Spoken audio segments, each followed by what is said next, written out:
Muchísimas gracias por su amable introducción. Lamento haber llegado tarde, pero el clima en Atlanta, bueno, no podía hacer nada al respecto, pero llegué aquí lo más rápido que pude. Voy a hablarles acerca de inhibidores de CDKs en cáncer mamario metastático positivo. No tengo muchas láminas, entonces, para poder tener mucha discusión al final de esta presentación.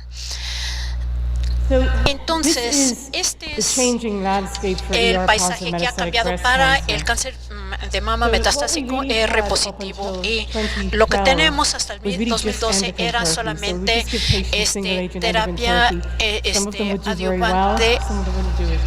Algunos les iba bien, otros no tanto. Ustedes conocen todos estos fármacos y se utilizan comúnmente en mi clínica. Sin embargo, sabemos que el problema con estos agentes es que los cánceres desarrollan resistencia y los pacientes desarrollan una enfermedad progresiva. Entonces necesitamos nuevos abordajes para el cáncer R positivo resistente. Entonces, lo que ocurrió a partir de 2012 hasta hoy es que ahora tenemos 4 fármacos nuevos que se han aprobado. El primero, everolimus, se aprobó en el 2012. Es específicamente para pacientes con cánceres resistentes. Hace que la terapia vuelva a funcionar.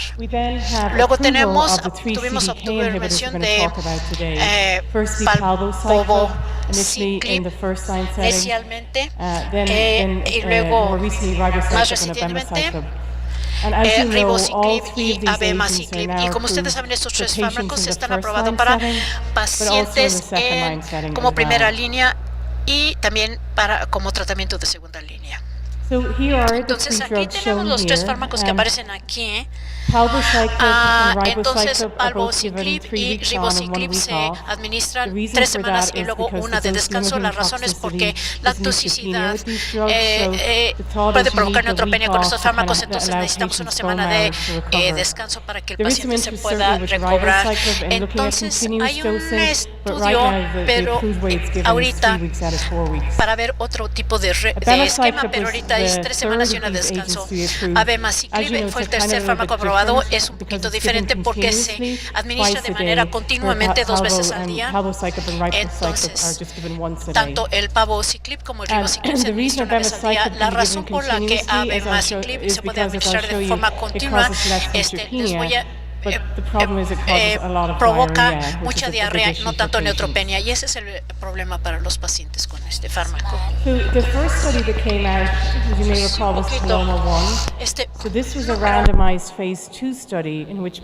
Estudio aleatorio de fase 2. Entonces, con cánceres metastásicos positivos se trató como primera línea con este estudio. Básicamente se desarrolló con 2 cohortes. La primera fue cáncer mamario R positivo, la segunda fue lo que pensábamos que iba a ser biomarcadores que mostraban que el CDK iba. Aquí los resultados son, hay una separación en la curva de pacientes que recibieron palbociclib y 0.5, y aquí básicamente lo que estamos viendo es el doble de control de la enfermedad o de sobrevida libre de progresión. Este es un estudio de fase 2 aleatorizado, entonces tiene que compararse con un estudio más grande, pero con base en la FDA aprobó este fármaco como fármaco de primera línea en Estados Unidos. Uno de los disyuntivas con esto es que la tasa global de sobrevida no mostró diferencia entre los brazos. Aquí la salvedad es que este es un estudio pequeño, no tenemos resultados de un estudio mayor, pero aquí lo que pueden observar es que las curvas están muy cercanas en cuanto a la sobrevida, y hay una diferencia de 3 meses en favor de palbociclib, pero no es estadísticamente significativo. Esto es algo que definitivamente le daremos seguimiento en estudios mayores, pero esperamos que muestren un beneficio de sobrevida global. Ahora, hablando de los estudios Paloma 2 y Mona Lisa, los agrupé. El Paloma 2 es esencialmente lo mismo que el Paloma 1, salvo que la población es mayor. Entonces, pacientes con cáncer metastásico de mama positivo, R positivo, con palbociclib o placebo, Y aquí pueden ver la curva se separa a favor del palbociclib y una razón de peligro de 0.58 y pueden ver una mejora de 10 meses en la sobrevida libre de progresión. La Mona Lisa 2, el primer estudio lo vimos con ribociclib y nuevamente los pacientes que se trataron como primera línea con estos fármacos y la tasa de peligro muy similar a el Paloma 2. Aquí pueden ver que hay una clara separación de la curva a favor de ribociclib y una diferencia de 10 meses en sobrevida libre de progresión. El último estudio de primera línea fue el MONARCH 3, que utilizó abemaciclib. Este fue fármaco de primera línea en cáncer metastásico y se compararon con placebo o con abemaciclib. La curva se separa a favor de estos inhibidores de CDK. Nuevamente pueden ver que con todos esos fármacos estamos haciendo una prolongación significativa del control de la enfermedad en tratamiento de primera línea. Aquí no incluí tasas de respuesta. Las tasas de respuesta son bastante razonables, todas alrededor del 50% más o menos. Así es de que cuando pensamos en un paciente que entra y que se presenta con metástasis hepática, siempre tratamos de decidir si administramos quimioterapia o podemos seguir con un abordaje conservador. Pero con base en el promedio de respuestas en estos estudios, creo que en la mayoría de los casos es razonable iniciar una paciente con terapia endocrina, ya sea con cualquiera de estos tres fármacos, como abemaciclib o palbociclib. Entonces, voy a dedicar unos minutos al estudio Mona Lisa 3, porque este es uno de los ensayos más recientes que se han publicado. Este fue un estudio de segunda línea para ribociclib, sin embargo, incluyó bastantes pacientes a los que se habían dado un tratamiento de primera línea.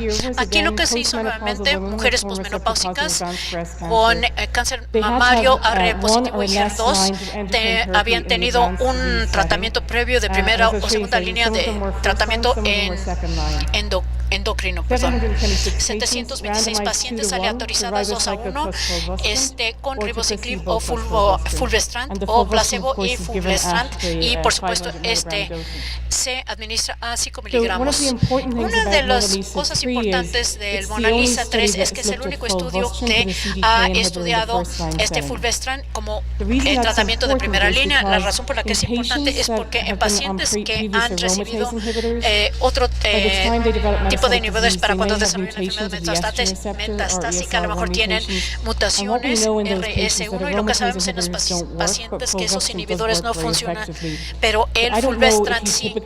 No sé si ustedes mandan a los tumores de los pacientes para análisis genómico aquí en México, pero si lo hacen, si ven una mutación ARS4, el fulvestrant va a ser mejor opción de estos pacientes. Entonces, en primera línea, que se consideran menor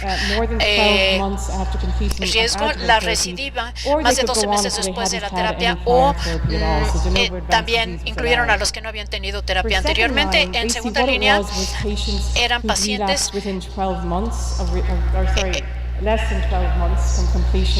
con una recidiva en los 12 meses después de completar la terapia endocrina, o pacientes con tratamiento de primera línea en el entorno metastásico. Son fundamentalmente estos pacientes son con cánceres resistentes a tratamiento conservador. Aquí estamos viendo el grupo en conjunto, incluyendo los pacientes de primera y segunda línea, y nuevamente pueden observar que estas curvas siempre se ven muy similares, y la sobrevida libre de progresión fue a 13 meses con el control con placebo, y aquí pueden ver la separación de las curvas. Es estadísticamente significativa con la tasa de peligro de 4.9. Creo que mencioné aquí lo clave de este estudio es que este es el primer estudio con fulvestrant, y nuevamente pueden ver en estas pacientes que las curvas se separan a favor del fármaco rápidamente.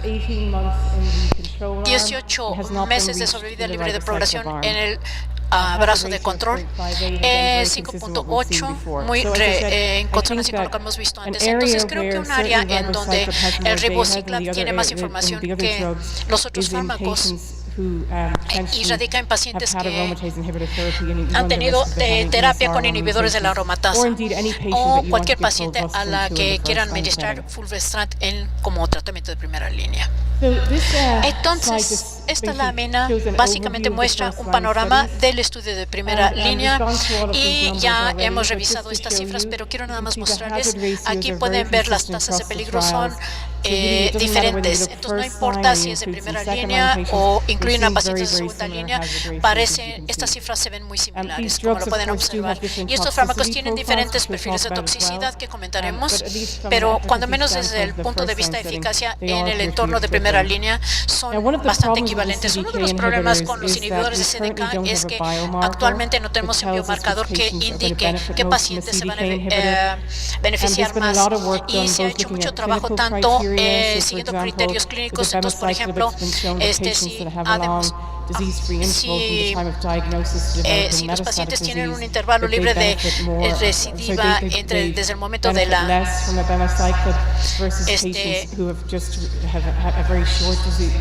hay diferencias entre pacientes que tienen diferentes lapsos libres de enfermedad, pero no se ha demostrado con estudios. Encima de esto se ha hecho mucho trabajo estudiando los tumores y también las células circulantes en los tumores para tratar de detectar un biomarcador que nos indique que pacientes realmente se van a beneficiar con estos fármacos, pero hasta el momento todavía no lo definimos. Entonces, nuevamente creo que como tenemos los 3 aprobados en Estados Unidos, en general, la mayoría de los pacientes, yo diría que más del 90% de los pacientes van a iniciar con un inhibidor de CDK como primera línea. A veces si la paciente es mayor o hay comorbideces, entonces podríamos considerar iniciar una terapia adyuvante, pero en general por el doble de sobrevida libre de progresión, preferimos ofrecer estos fármacos a los pacientes. Ahora, pasando al entorno de segunda línea, como ya les dije,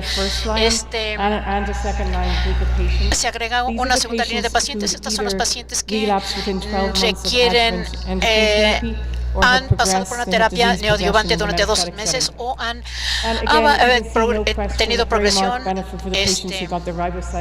Aquí tenemos un beneficio con los pacientes que recibieron ribociclib. Aquí podemos ver las diferencias y el índice de peligro 5.7. Cuando vemos el cáncer metastásico, siempre es importante considerar el grupo de control porque esto nos va a indicar cuán resistente fueron los pacientes en los pacientes que se sometieron al estudio. Entonces, siempre que tengamos un brazo de control que con una sobrevida libre de progresión menos de 6 meses, nos sugiere que las enfermedades tienen una resistencia endocrina. Y la única razón por la que lo menciono es porque es claro que los inhibidores CDK funcionan en enfermedad tanto resistente endocrina. El Monarch es similar a la Mona Lisa 3. Aquí podemos ver un beneficio para el fármaco de 9 a 16 meses y podemos ver que una tasa de peligro casi idéntica de lo que vimos en el estudio Mona Lisa 3. Y creo que este es el estudio que se realizó en pacientes con enfermedad resistente, endocrina resistente, Paloma 3. Debo de mencionar aquí que todos estos estudios, las pacientes recibieron fulvestrant más placebo o fulvestrant más un inhibidor de CDK. Paloma 3, en estos pacientes habían tenido varias líneas de terapia endocrina anterior a este estudio. Se utilizaron a fulvestrant nada más o fulvestrant más placebo. Aquí pueden ver que las curvas se separaron a favor del fármaco. La diferencia es entre 4 y 9 meses. Y este número de aquí sugiere que la mayoría de los pacientes en el estudio, de hecho, tuvieron cánceres resistentes. Aquí la tasa de peligro es muy coherente con lo que hemos visto en los demás estudios. Ahora, aparte de Paloma 1, el único otro estudio en donde tenemos información de sobrevida global lo publicó ESMO hace unas semanas. Y aquí lo que pueden ver es que aquí, considerando la sobrevida, mejora de 28 meses hasta 35 meses. Entonces hay una diferencia de 7 meses, pero no cumplió o no fue estadísticamente significativa. Entonces, aun cuando creo que estamos de acuerdo que 7 meses de sobrevida es significativo para el paciente, no tuvo no fue estadísticamente significativo. Sin embargo, querían ver la sobrevida en pacientes que ellos juzgaron habían tenido una sensibilidad anterior a la terapia endocrina y pacientes que no habían beneficiado con esa terapia. Esta es una paciente que anteriormente habían demostrado sensibilidad a terapia endocrina, pero no definieron claramente a qué se referían con eso, pero claramente estas pacientes tuvieron cierta respuesta a la terapia en el entorno metastásico. Aquí hubo una ventaja de sobrevida clara para palbociclib. La diferencia en los brazos. Entonces, ciertamente, si tienen pacientes, y seguramente tienen pacientes aquí que recibieron un inhibidor de CDK como primera línea, esto sugiere que estos pacientes podrían disfrutar de mayor sobrevida con esto. Otra cosa que vale la pena mencionar aquí es que estos pacientes viven bastante tiempo, entonces realmente están viviendo entre 3 y 4 años como mediana. Claro, sabemos, algunos de esos pacientes van a vivir mucho más que eso. Y esto es lo que nos muestra Paloma 3 en pacientes que ya habían mostrado una sensibilidad previa a la endocrinoterapia. Y podemos ver que en términos globales es muy interesante ver que el brazo de control tenemos una sobrevida global mediana de más de 20 meses con palbociclib y fulvestrant. En realidad no lo entiendo, pero independientemente de cuál sea la razón, vemos que la sobrevida fue peor con los receptores estrogénicos que con palbociclib fulvestrant. Aquí vemos un panorama general de los estudios de segunda línea. Una vez más, poblaciones de pacientes ligeramente distintas. Esta es la sobrevida libre de progresión en el brazo de control para Paloma 3, Monarch 2 y Mona Lisa 3. Pueden ver que los inhibidores de CDK están en casi todas las líneas terapéuticas para las pacientes con cáncer de mama metastásico con receptores estrogénicos. Podemos ver cuál es la actividad que se da con un solo agente. Todos estos fármacos han sido analizados vis a vis, pero la única razón por la que hablamos de Monarch 1 es porque es el estudio más grande que existe. Son pacientes que realmente tuvieron líneas múltiples de tratamiento previo para cáncer de mama metastásico con radioterapia y quimioterapia. Se les dio monoterapia, vimos una respuesta del 20% acá, un índice de beneficio clínico de 42.4, y si vemos la gráfica de cascada, vemos cuáles pacientes están beneficiando de este abordaje.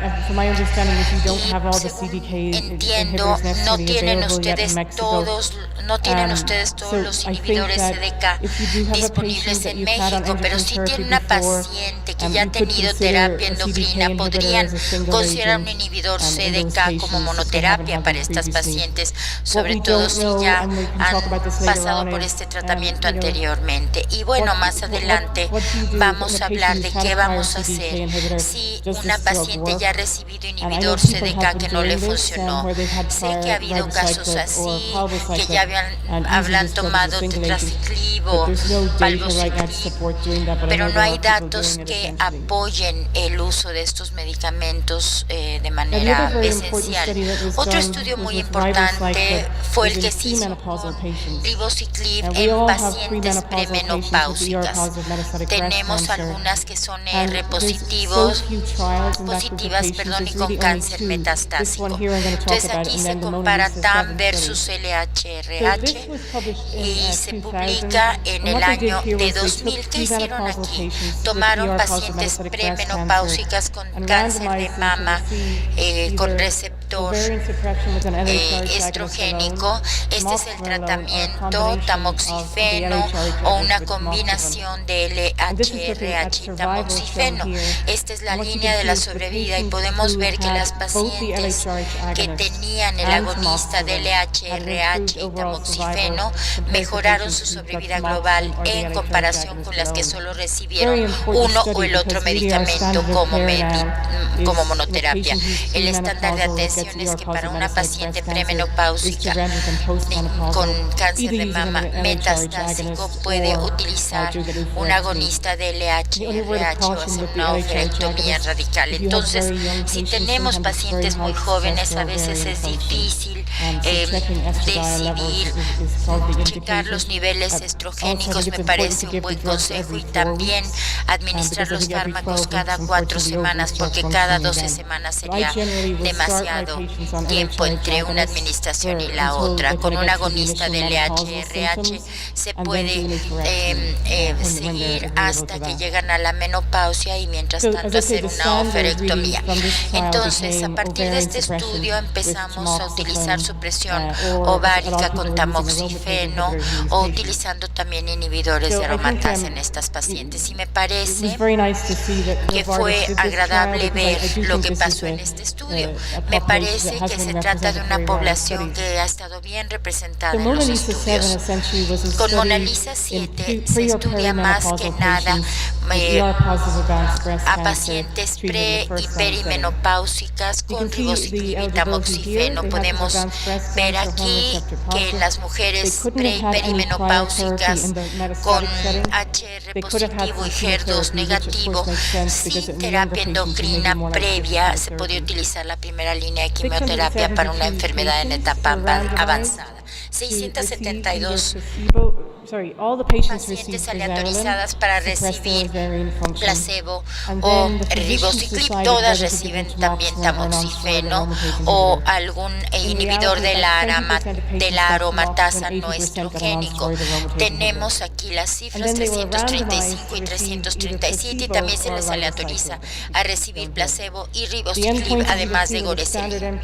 Podemos ver cuáles son los puntos o los objetivos clínicos, secundarios, y también los eventos de sobrevida libre de progresión, que fueron 329 aquí después del análisis primario. Algo muy similar a los otros estudios con SEDECA, excepto que se hace en mujeres premenopáusicas en este caso. Y aquí tenemos los resultados. Como pueden ver, una vez más, las curvas se separan en una forma muy temprana con el inhibidor de la aromatasa. Aquí tenemos la media en el brazo de placebo. Podemos ver también el índice de riesgos y el valor P unilateral, que es bastante significativo. Todo esto en pacientes premenopáusicas. Otra cuestión que me parece que fue muy importante sobre el estudio, que Novartis encontró al realizar el estudio, como ya mencioné, es que si se utiliza un antagonista LHRH, pues no vamos a saber si estamos suprimiendo la función de los ovarios. Entonces, a lo mejor tenemos que utilizar un inhibidor de la aromatasa, porque si no suprimimos la función ovárica, estos inhibidores no van a funcionar. Entonces, yo empiezo por lo general con tamoxifeno, con un agonista de LHRH, y después hago la oophorectomía. Y podemos también empezar con un inhibidor de la aromatasa solo. Estos son pacientes en el brazo de tamoxifeno y acá un inhibidor de la aromatasa no estrogénico. Estas son las cifras, la enfermedad libre de progresión a los 14 meses y a los 6 meses. Los brazos de control aquí a los 16 y a los 13 meses podemos ver que la supresión ovárica nos muestra esta sobrevida libre de progresión, 13 meses versus 11 para tamoxifeno. Y pueden ver que no hay diferencias grandes porque hay traslapes en los intervalos de confianza. Para mí fue muy alentador porque realmente vemos que las pacientes están funcionando mucho mejor con un inhibidor de la aromatasa.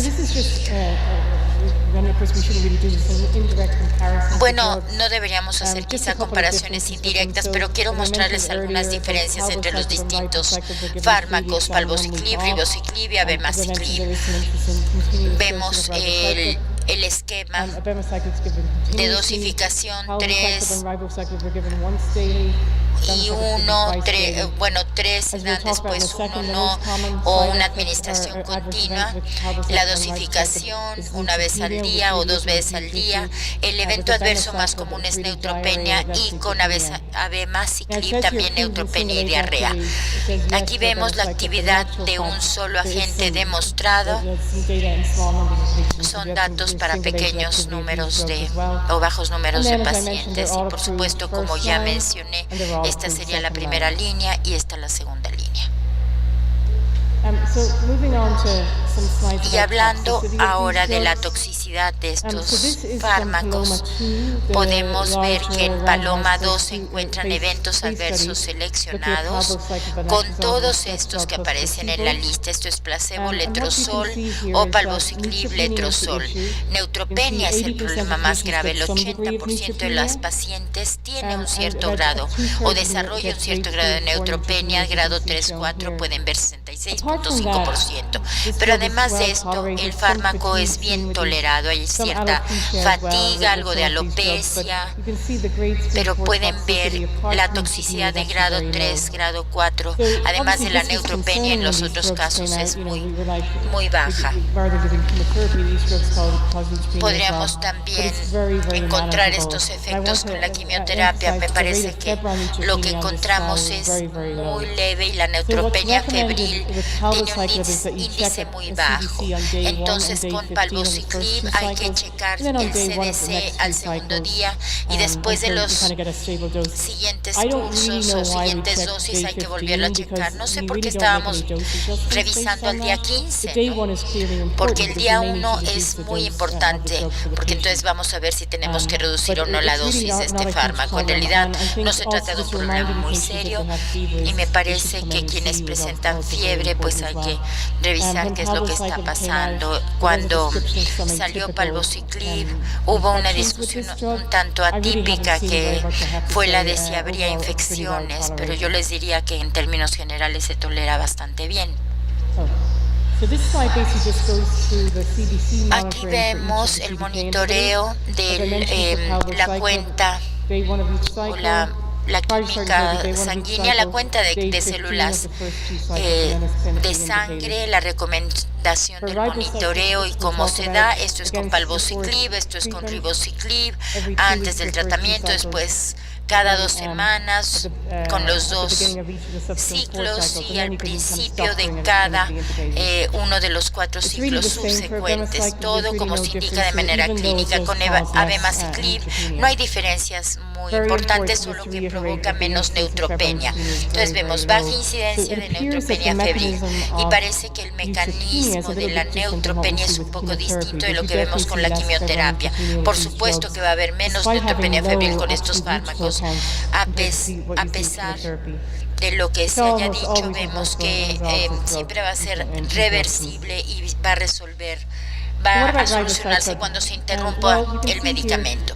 Con Mona Lisa 2 podemos ver otra vez la neutropenia en el 74% de los casos o 60% grado 3-4, un poco menos que con abemaciclib, algo de náusea, bueno, de grado 3 o 4 muy baja y un riesgo de mayor transaminasas 3 a 4, pero pues sí se recomienda que también se haga pruebas de función hepática después de los ciclos de fármaco, porque el hecho de que se puede prolongar el intervalo QT, o sea que siempre es una posibilidad, hay que estar pendiente de ello y hay que revisar después de cada ciclo. También hay que hacer un electrocardiograma después de cada uno de los ciclos para ver cuál es el intervalo de confianza. En realidad no es un problema demasiado grave. Y quiero también comentar, si volvemos al Mona Lisa 7, que encontraron que con tamoxifeno. Bueno, ya saben que algunas recibieron tamoxifeno y otros inhibidores de la aromatasa con ribociclib tuvieron un intervalo de confianza mayor que con el inhibidor de la aromatasa. Entonces me parece que podemos utilizar el tamoxifeno o ribociclib con tamoxifeno, pero hay que ser muy cuidadosos con el intervalo QT. Y esta es la recomendación para los electrocardiogramas con ribociclib, ¿no? Los electrolitos, además, tiene que ser esto antes de iniciar el tratamiento, después repetirlo el día 14 de cada ciclo. Y una vez más, monitorear los electrolitos y hacer pruebas de función hepática. Eso no es gran problema que digamos, y en caso de que haya prolongación del intervalo QT en cualquier momento, pues hay que volver a hacer las mediciones. Y por último, abemaciclib. Pueden ver que sí provoca neutropenia, el 80% para todos los grados. La diferencia entre este fármaco y los otros dos es que para la neutropenia de grado 3 y 4 es mucho menor, 9.5%. Sin embargo, el mayor problema... perdón, estaba yo aludiendo a la diarrea, no a la neutropenia. La neutropenia 40%, grado 3 y 4 solo 20%. Pero sí hay algo de neutropenia, por eso hay que revisar la cuenta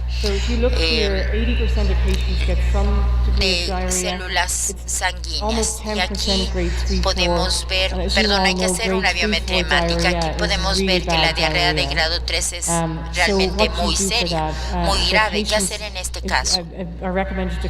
A las pacientes se les recomienda que coman menos, que eviten la comida condimentada y que consuman bastante fibra en su dieta. Los antidiarreicos, por supuesto, también les pueden ayudar. Y otra cuestión que parece que es única de abemaciclib es el riesgo de eventos tromboembólicos venosos.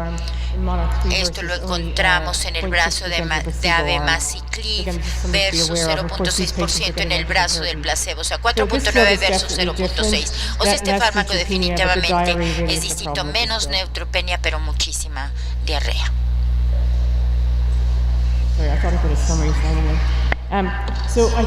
Entonces, me parece que básicamente son fármacos muy útiles que van a estar disponibles para ustedes en un futuro muy próximo. En Estados Unidos, muchas pacientes los reciben como primera línea. La cuestión, dos cuestiones muy importantes es si la verdad se requiere de un fármaco para el entorno de primera línea, porque ahí también está el tema de costos. Hemos demostrado que el entorno de primera línea es mejor que el de segunda línea.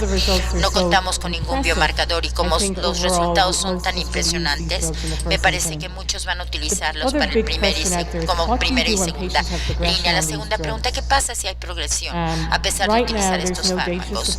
Bueno, ahora no hay datos que apoyen que hagamos una u otra cosa. Hay datos clínicos que nos hablan de una resistencia cruzada, no de utilizar ribociclib o abemaciclib juntos, pues quizá no tenga sentido, pero hay varios estudios en curso que abordan estas preguntas, estas cuestiones.